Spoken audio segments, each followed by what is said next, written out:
आदाब नाजरीन, खैर मकदम में आपका, आप देख रहे हैं जी सलाम। मैं हूं इमरान खान और लेकर हाजिर हैं हम वर्ल्ड न्यूज। सऊदी अरब इत्तेहाद के एक फजाई हमले में 31 बंदरगाही शहर अल हुदैदा के अल दुरीहमी इलाके पर किए गए इस हमले में 30 से ज्यादा आम शहरी मारे गए हैं, जिनमें की खवातीन और बच्चे भी शामिल हैं। हौसी टेलीविजन के मुताबिक फजाई हमलों की जद में एक बस और एक मकान आया और दूसरी जानिब अरब इत्तेहाद में शामिल मुत्तहदा अरब अमारात की सरकारी मीडिया ने इस दावे से इनकार करते हुए कहा कि हौसी बागियों ने हमले किए हैं, जिसमें कि एक बच्चा हलाक हो गया, दर्जनों लोग जख्मी हो गए हैं।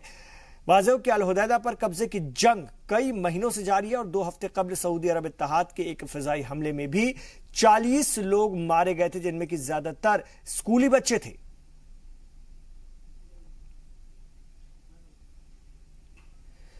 इधर बैनुल अक़वामी हुकूक इंसानी की तंजीम ह्यूमन राइट्स वॉच ने यमन में इंसानी बहरान के लिए सऊदी अरब इत्तेहाद पर सख्त तनकीद की है। ह्यूमन राइट्स वॉच का कहना है कि अरब इत्तेहाद स्कूल, बाजार, हॉस्पिटल और आम शहरियों को निशाना बना रहा है। गुज़िश्ता दिनों अल हुदैदा में एक स्कूली बस पर किए हमले के जांच पर सवाल उठाते हुए हुकूक इंसानी तंजीम ने कहा है कि जांच सही तरीके से नहीं की गई और ना ही इसमें किसी को जिम्मेदार ठहराया गया है। ह्यूमन राइट्स वॉच का कहना है कि अरब इत्तेहाद ने जिस तरह आम शहरियों पर हमले किए हैं वो वार क्राइम के जुमरे में आता है। वहीं सऊदी अरब इत्तेहाद ने ह्यूमन राइट्स वॉच की रिपोर्ट को खारिज कर दिया है। अरब इत्तेहाद का कहना है कि फिजाई हमले आम शहरियों को निशाना बनाकर नहीं किए गए हैं, बल्कि उनकी लड़ाई हौसी बागियों के साथ है। आपको बता दें कि यमन में 2015 से खाना जंगी चल रही, जिसमें कि अब तक 20,000 से ज्यादा लोग मारे जा चुके हैं। और इस वक्त हमारे साथ डॉक्टर मोहम्मद सोहराब साहब जुड़ गए हैं, एक्सपर्ट हैं मिडिल ईस्ट मामलों के। आइए उनसे बात करते हैं। सर, यमन में रोज बरोज अरब इत्तेहाद के बमबारी में आम शहरी माने जा रहे हैं। अरब इत्तेहाद को हो क्या गया है? क्या सऊदी ईरान की जंग में बेकसूर मारे जाते रहेंगे? देखिए, ये हकीकत है कि मासूमों की जान जा रही है और अरब इत्तेहाद पर क्रिटिसिज्म भी बहुत ज्यादा नुक्ताचीनी चारों तरफ से हो रहा है। तो ये चाहे वजह जो भी हो और एक्टर कोई भी हो, अगर इंसानी हुकूक का खिलाफ वर्जी हो रहा है और मासूम जाने जा रही हैं, बच्चों का कत्लेआम हो रहा है, तो ये चीजें काबिल बर्दाश्त नहीं है। ये कंडेमेबल है और मैं भी कंडेम करता हूँ, मैं भी इसको कंडेम करता हूँ। रहा यमन का मामला, तो यमन का मामला मेरे समझ से अगर एक खास तनाजुर में देखा जाए तो एक बेहतर पिक्चर और एक बैलेंस पिक्चर क्रिएट करेगा जी। वो ये है कि हौसी जो बागी हैं, ये हकीकत है कि उनको ईरान की साह हासिल है और ये तमाम चीजें हैं, लेकिन वो बच्चों को बहुत ज्यादा इस्तेमाल कर रहे हैं, हथकंडा बनाकर, एक शील्ड बनाकर, ह्यूमन शील्ड के तौर पर। लेकिन ह्यूमन राइट्स वॉच ने कहा है कि अरब इत्तेहाद यमन में जंगी जराइम का मुर्तकिब है और खासतौर से बैनुल अक़वामी अदालत में केस चलना चाहिए। जी, यही बात मैं कर रहा हूँ कि चंद दिनों पहले जो स्कूल के बच्चों पर, स्कूल के बस के बच्चों पर जो बमबारी हुआ, वो उसको लेकर और ज्यादा क्रिटिसिज्म बढ़ रहा है और वो अल्लाह आलम के वो जानबूझ के टारगेट किया गया था या गलती से टारगेट हुई थी, ये हुई थी। लेकिन मेरा पॉइंट ये है कि हौसी बागी जो हैं वो बच्चों को एक ह्यूमन शील्ड बनाकर पेश कर रहे हैं, जिसके वजह से मासूमों की जान और बच्चों की जान ज्यादा जा रही है। और फितरी बात है, उसी हिसाब से उनके अरब, जिसको अरब इत्तेहाद कहते हैं, उसका क्रिटिसिज्म में बढ़ता जा रहा है। तो ये ब्लेम एंड काउंटर ब्लेम की पॉलिटिक्स तो है। मैं ये नहीं कह रहा हूं। लेकिन ह्यूमन राइट्स वॉच ने अमेरिका को भी निशाना बनाया है। उनका कहना है कि यमन में अमेरिका और जो बरतानवी हथियार हैं वो जमकर इस्तेमाल हो रहे हैं। तो क्या ये सब हथियारों की तिजारत का खेल है क्या? इसमें इकोनॉमिक एंगल और जियो स्ट्रेटेजिक एंगल बहुत बड़ा एंगल है। इसमें मगरबी दुनिया जो है अपनी हथियार पूरे मगरबी एशिया में है और हर फिरके को, हर जो कंटेंडिंग पार्टी जो है उसको हथियार दे रही है। ISIS को भी इन लोगों ने हथियार दिया और दूसरे ग्रुपों को भी हथियार दिया। तो ये आपका जो कहना सवाल है कि क्या इसमें इकोनॉमी का खेल है, ये एक बहुत बड़ा फैक्टर है जी। तो मेरा ये मानना है कि ये दिन पर दिन अगर दोनों पार्टी और तीनों पार्टी अगर निगोशिएटिंग टेबल पे नहीं आते हैं, गुफ्तगू का रास्ता नहीं अख्तियार करते हैं, तो ये ब्लेम एंड काउंटर ब्लेम चलता रहेगा और मासूमों की कत्लेआम होते रहेगी। इसका वजह ये है कि एक तरफ जहां ईरानियन बैकअप है, उसी तरफ बैनुल अक़वामी बैकअप भी अरब को है। ठीक है। और जी, पूरी दुनिया जो है तमाशा बन के मासूमों का कत्ल व गारत को देख रही है। शुक्रिया डॉक्टर मोहम्मद सोहराब साहब अपनी बात रखने के लिए जी सलाम पर। इधर अक़वाम मुत्तहिदा के खुसूसी मंदूब बराए शाम स्टीफन डी मस्तूरा ने शामी अमन मुज़ाकरात के पहलू में खासतौर से दस्तूरी कमेटी का इजलास तलब किया है और इस इजलास में शिरकत के लिए अमेरिका, तुर्की और ईरान को दावत दी गई है। शाम की दस्तूरी कमेटी का इजलास जिनेवा में 11-12 सितंबर को तलब किया गया है। इस इजलास में खासतौर पर खाना जंगी की शिकार शाम के हालात और मुल्क में नए दस्तूर की तश्कील पर बातचीत होगी। ये इजलास अक़वाम मुत्तहिदा के शामी अमन मुज़ाकरात के साथ साथ जारी है। अमन मुज़ाकरात की तारीख फिलहाल तय नहीं की गई है। वाज़ेह रहे कि शाम में 2014 से खाना जंगी चल रही है, जिसके हल के लिए स्टीफन डी मस्तूरा शामी हुकूमत और शामी अपोजिशन से लगातार बातचीत कर रहे हैं, लेकिन कोई खास तौर से हल नहीं निकल पा रहा है। Special Envoy de Mistura continues his consultations on the establishment of a Syrian-led, Syrian-owned and UN-facilitated constitutional committee within the framework of the Geneva process and in accordance with Security Council Resolution 2254, 2015. In this context, Special Envoy de Mistura has invited Iran, the Russian Federation and Turkey for formal consultations at the United Nations office at Geneva on 11 and 12 September 2018 to work on the Constitutional Committee. अमेरिकी सलामती के Musheer John Bolton ने इल्जाम आयद किया है कि रूसी सदर व्लादिमीर पुतिन शाम में ईरानी फौज और मिलिशियाओं के इनखला की हमारी ख्वाहिश के साथ चल रहे हैं। जिनेवा में अपने रूसी हम मनसब निकोलाई पेट्रोशेव से मुलाकात के बाद एक प्रेस कॉन्फ्रेंस से खिताब करते हुए उन्होंने ये कहा, अमेरिका ईरान पर पाबंदियों के नफाज के टाइम फ्रेम के मुताबिक इकदाम करेगा। उन्होंने कहा कि रूसी कौमी सलामती के मुशीर के साथ ईरानी असलहा की निगरानी, शाम से ईरान के इनखला और ईरान पर इक्तिसादी पाबंदियों के नफाज पर बातचीत की गई है। Our objective is that all Iranian forces return to Iran. Now, that would be an objective that I think President Putin would share. It's far from easy to achieve, and so we talked about a variety of ways in which it might be accomplished through a series of steps. इधर अमेरिकी पाबंदी का असर यूरोपीय कंपनियों पर देखा जा रहा है। ब्रिटिश एयरवेज और एयर फ्रांस ने सितंबर से ईरान के लिए अपनी परवाजों को रोक दिया है। इन दोनों कंपनियों के मुताबिक अमेरिकी पाबंदियों के बाद मुसाफिरों की तादाद में कमी की वजह से परवाजें बंद करने का फैसला लिया गया है। ब्रिटिश एयरवेज की आखिरी परवाजें 23 सितंबर को तेहरान से लंदन के लिए उड़ेंगी। एयर फ्रांस 18 सितंबर से पेरिस तेहरान रूट को बंद कर रहा है। दूसरी जानिब जर्मन हवाई कंपनी ने कहा है कि वो फिलहाल ईरान के लिए अपनी परवाजें जारी रखेंगे। आपको बता दें कि इससे पहले फ्रांस की तेल कंपनी ने ईरान में अपना कारोबार बंद कर दिया है।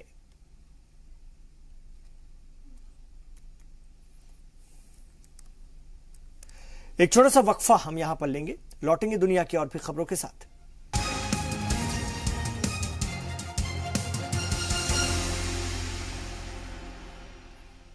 आप देख रहे हैं world news.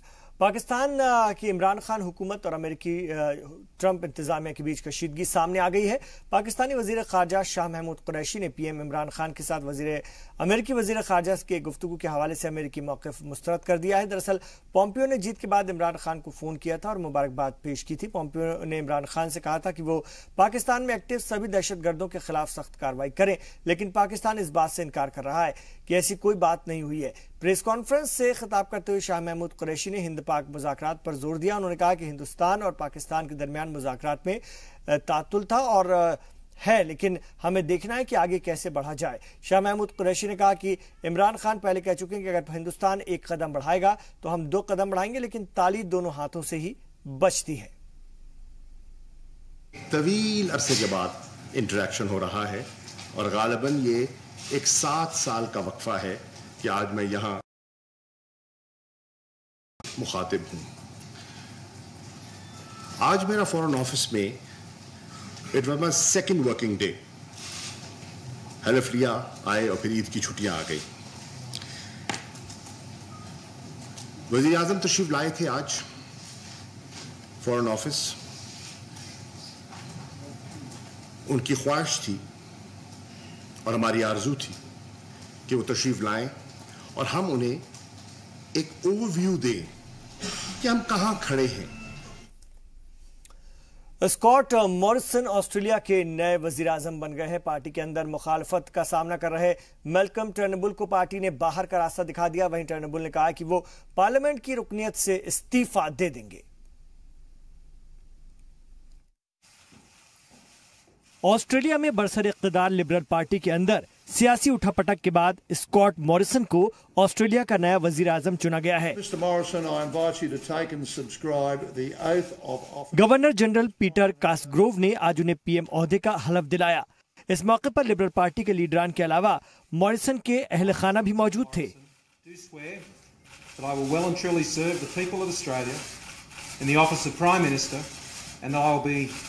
faithful and bear true allegiance to Her Majesty Queen Elizabeth II, Queen of Australia, so help me God.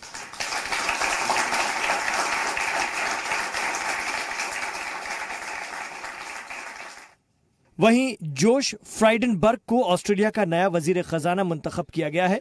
उन्होंने भी आज अपने ओहदे का हलफ उठाया। फ्राइडनबर्ग लिबरल पार्टी के डिप्टी लीडर हैं। I, Joshua Anthony Frydenberg, do swear that I will well and truly serve the people of Australia in the office of Treasurer, and that I will be faithful and bear true allegiance to Her Majesty Queen Elizabeth II, Queen of Australia, so help me.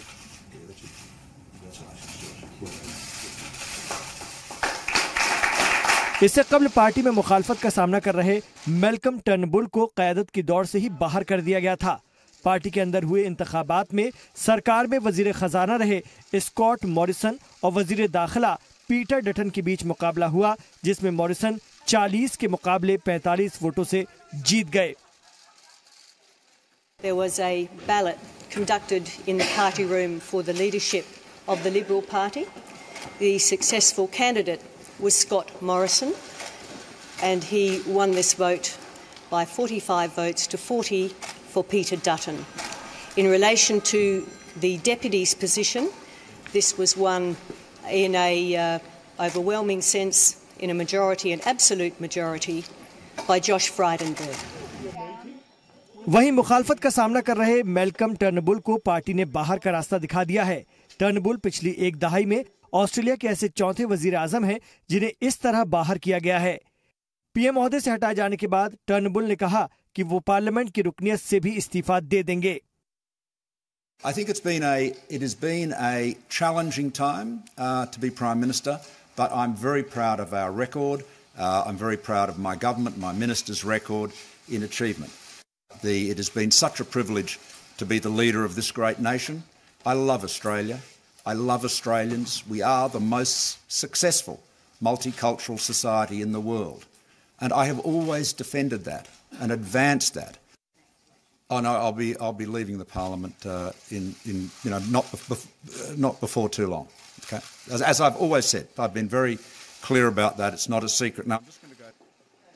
आपको बता दें कि Australia की सियासत लंबे वक्त से उथल-पुथल के दौर से गुजर रही है। अगर हम हाल के दौर की बात करें तो कोई भी वजीर आजम 3 साल का टर्म पूरा नहीं कर पाया है। फिलहाल पार्लियामेंट में लिबरल पार्टी को सिर्फ 1 वोट से बरतरी हासिल है। अगर टर्नबुल इस्तीफा दे देते हैं तो नए वजीर आजम स्कॉट मॉरिसन के पास दोबारा इंतखाबात कराने के सिवा कोई और चारा नहीं रह जाएगा। ब्यूरो रिपोर्ट, जी सलाम। इधर अमेरिकी अटॉर्नी जनरल जेफ सेशंस ने ट्रंप पर निशाना साधा है। उन्होंने कहा कि जस्टिस डिपार्टमेंट किसी भी तरह के सियासी दबाव के आगे नहीं झुकेगा। जराये के मुताबिक सेशंस ने रद्दअमल ट्रंप के उस बयान पर दिया जिसमें कि अमेरिकी सदर ने कहा था कि सेशंस का अपने महकमे पर कोई कंट्रोल नहीं है। ट्रंप जस्टिस डिपार्टमेंट पर तनकीद करते रहते हैं। वाज़ेह है कि जस्टिस डिपार्टमेंट 2016 के सदारती इंतखाबात में रूसी मुदाखलत की जांच कर रहा है। आपको बता दें कि शुरुआती दौर में सेशंस ट्रंप के इंतखाबी मुहिम की हिमायती थे, लेकिन बाद में उन्होंने खुद को मामले से हटाकर जांच का जिम्मा अपने डिप्टी रॉड रोजनस्टाइन को सौंप दिया था। Even my enemies say that Jeff Sessions should have told you that he was going to recuse himself, and then you wouldn't have put him in. He took the job, and then he said, I'm going to recuse myself. I said, what kind of a man is this? And by the way, he was on the campaign. You know, the only reason I gave him the job because I felt loyalty. He was an original supporter. He was on the campaign. He knows there was no collusion. Ukraine में आज अपना यौम आज़ादी Ukraine ने मनाया। राजधानी Kyiv में यौम आज़ादी की तकरीब मुनक्किद की गई, जहां पर सदर पेट्रो पोशेंको ने झंडा फहराया और मार्च पास्ट की सलामी ली। इस मौके पर आवाम से खिताब करते हुए उन्होंने रूस के साथ सभी रिश्ते तोड़ने का ऐलान किया। वहीं अमेरिकी सदर डोनाल्ड ट्रंप के सलामती मुशीर डॉन बोल्टन ने कहा है कि यूक्रेन ने मगरबी दिफाई इत्तेहाद नेटो में शमूलियत की जानिब पेशरफ्त की है। जॉन बोल्टन इन दिनों यूक्रेन के दौरे पर हैं। बोल्टन ने यह भी कहा कि अभी यूक्रेन को नेटो इत्तेहाद में शमूलियत की शराइत के चंद मामलात को मुकम्मल करना है।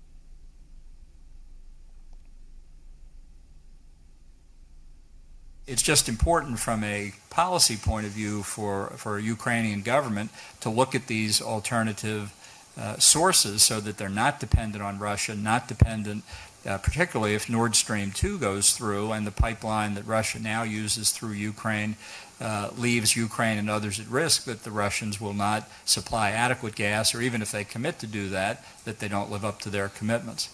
President Poroshenko and I agreed that we would look at steps that the United States and Ukraine could take to look at election meddling here, and we can do that through normal law enforcement channels and through other mechanisms. It's a threat that a number of countries in the West have seen. We've made it clear what our position is. Philippines के सदर Rodrigo ड्यूटेर्टे ने अमेरिकी जंगी तैयारे F-16 को बेकार बताते हुए उसकी खरीदारी की पेशकश ठुकरा दी है। ड्यूटेर्टे के मुताबिक F-16 तैयारा उनके मुल्क के लिए बेकार है और फिलीपींस को हल्के किस्म के लड़ाकू तैयारे की जरूरत है। अमेरिकी वज़ीर दिफा जिम मैटिस और दीगर वज़रा ने फिलीपींस को F-16 तैयारे की पेशकश की थी। खरीदने के लिए सदर रोड्रिगो ड्यूटेर्टे ने जनूबी शहर डोराओ में मुनक्किद एक फौजी तकरीब में इस तनाजुर में 3 अमेरिकी वज़रा के खतूत भी पढ़कर सुनाए। एक छोटा सा वक्फा हम यहां पर लेंगे, लौट रहे हैं वर्ल्ड न्यूज में दुनिया की और भी खबरों के साथ।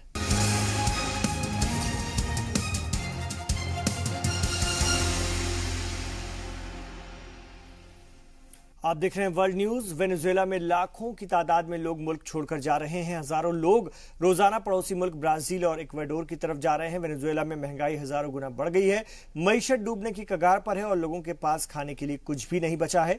वेनेजुएला के राष्ट्रपति निकोलस मदुरो ने इन स्थितियों से, इन हालात से निपटने के लिए कुछ कदम भी उठाए, लेकिन उनका कोई खास फायदा नहीं हो रहा है। मंदी के दौर से गुजर रही मईशत और इन नाजुक हालात के लिए कई लोग सदर निकोलस मदुरो और उनकी सरकार को जिम्मेदार बताते हैं। कमरतोड़ महंगाई को इस तरह समझा जा सकता है कि वहां पर एक कॉफी के कप की कीमत 25 लाख रुपए हो चुकी है।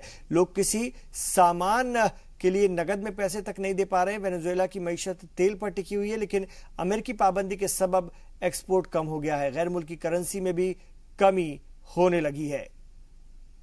There were some deplorable images coming out of the region last week, and obviously we call for respect of refugees and people on the move in Latin America. We are concerned about these recent events and the demonstrations against refugees, asylum seekers and migrants in some of the Latin American countries. Those increase stigmatization of those who are forced to flee. They put at risk also the efforts for their integration. Solidarity is actually the key here. Solidarity of the countries in the region and its citizens towards those displaced populations. Democratic Republic of Congo के जनूबी इलाके में खतरनाक बीमारी Ebola की चपेट में आने से एक डॉक्टर को अस्पताल में भर्ती कराया गया। बैनुल-अक़वामी हेल्थ ऑर्गेनाइजेशन के मुताबिक इस महीने इबोला से मरने वालों की तादाद 55 हो गई है। वहीं सरकार ने अगले 3 महीने तक इस बीमारी का इलाज निःशुल्क यानी मुफ्त करने का ऐलान किया है। कांगो हुकूमत के मुताबिक बेनी के नजदीक माबाल को मांगीना में 5 लोगों की मौत के बाद ये तादाद बढ़ी है। इबोला का सबसे ज्यादा असर खासतौर से नॉर्थ किवू सूबे में है, जहां पर 69 लोगों की एबोला होने की तस्दीक हो गई है और दीगर 27 को मुमकिना मामलों के तौर पर देखा जा रहा है। We received this week confirmation of a case that had travelled from Oicha to Beni, and further epidemiological work has been done that shows an additional probable case and an additional suspected case in Oicha. The index case may turn out to be, not confirmed yet, may turn out to be a doctor from Oicha who was hospitalised in Oicha and presumably may have infected his wife.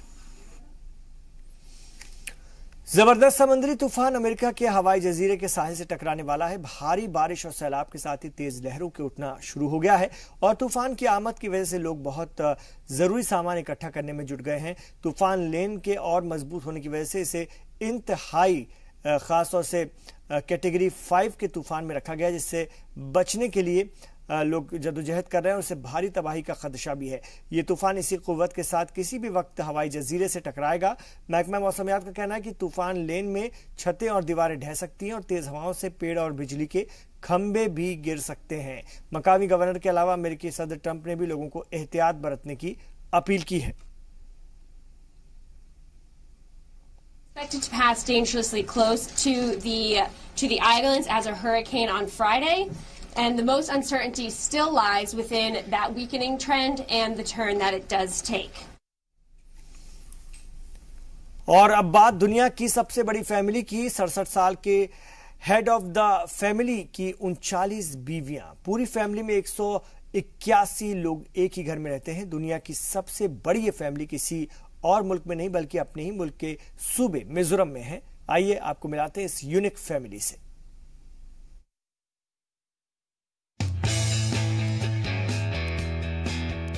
दुनिया की सबसे बड़ी family,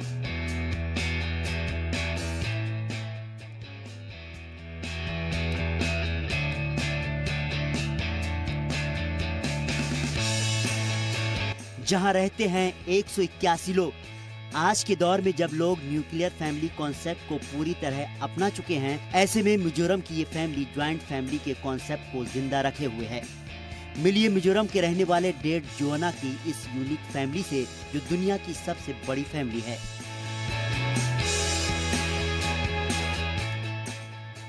Mizoram के बख्तवांग गांव में बसी है ये फैमिली। इसके मुखिया डेड जोना की 39 बीवियां और 94 बच्चे, 14 बहुएं और 33 पोते पोतियां हैं।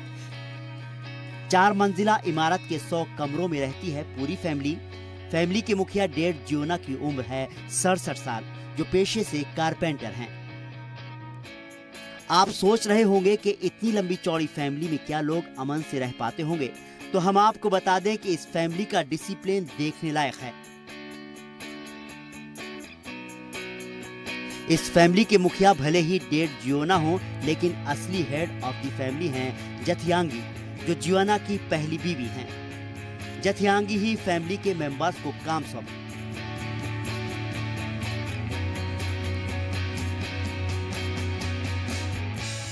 आपको बता दें कि इस फैमिली में रोजाना 30 किलो चिकन, 60 किलो आलू और 1 क्विंटल चावल पकते हैं। अब ऐसी यूनिक फैमिली को दुनिया चाहे जो भी नाम दे, लेकिन एक बात तो तय है कि ये बेहद है यूनिक। ब्यूरो रिपोर्ट, जी मीडिया। तो इन तमाम खबरों पर हमारी नजर बनी हुई है। आप रहिए जी सलाम के साथ।